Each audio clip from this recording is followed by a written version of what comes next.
Сәлеметсіздер ме? Қазақ тілі 4-ші сынып 1-ші сабақ каналымызға ұмытпай тіркеліп, видеоға лайк басыңыз. Тіл және сөйлеу. Сөйлеу дегеніміз тіл арқылы басқа адамдармен қарым-қатынас жасау әрекеті. Ойымызды басқа біреуге жеткізу, басқада сөз айту арқылы түсіндіруді сөйлеу дейміз. Миуа жеміс жидек, жеміс беруші ағаштар, кең байтақ бұл өте үлкен жер дегенді білдіреді.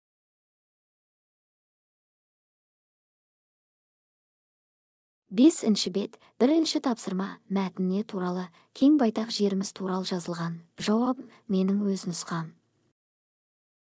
Байлық, байтақ жер, бақытты ел. Асқар шыңды таулар, миуалы баулар, асу-асу белдер, айдын шалқар көлдер, орам-орам орман.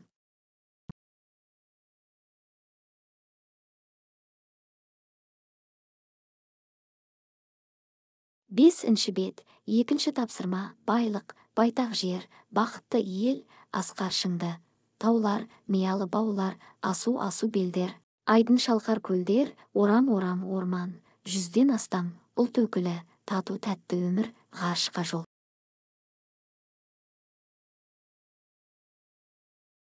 5-ші бет, 3-ші тапсырма жауабы.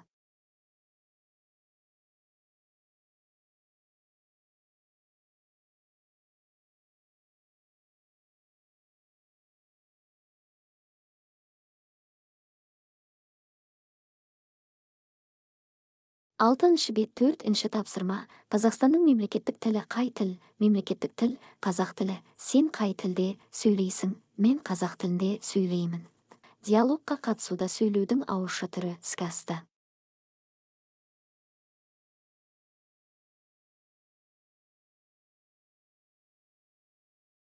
6-шы бет 5-ші тапсырма. Қазақ тілі ана тілім. Жоспар. 1. Менің ана тілім.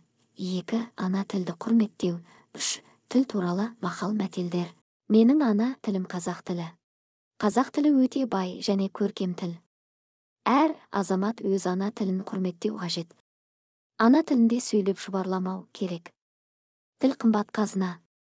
Тіл туралы өте көп нақыл сөздер мен мақал мәтелдер бар.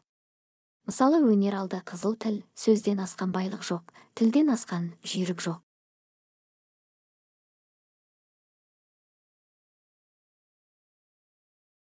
Осымен видеомызды аяқтаймыз. Каналымызға тіркеліп, лайк басып, ұмытпай жазылып кетіңіздер. Егер ұмытпай тіркелген болсаңыздар, үлкен рахмет. Сау болыңыздар.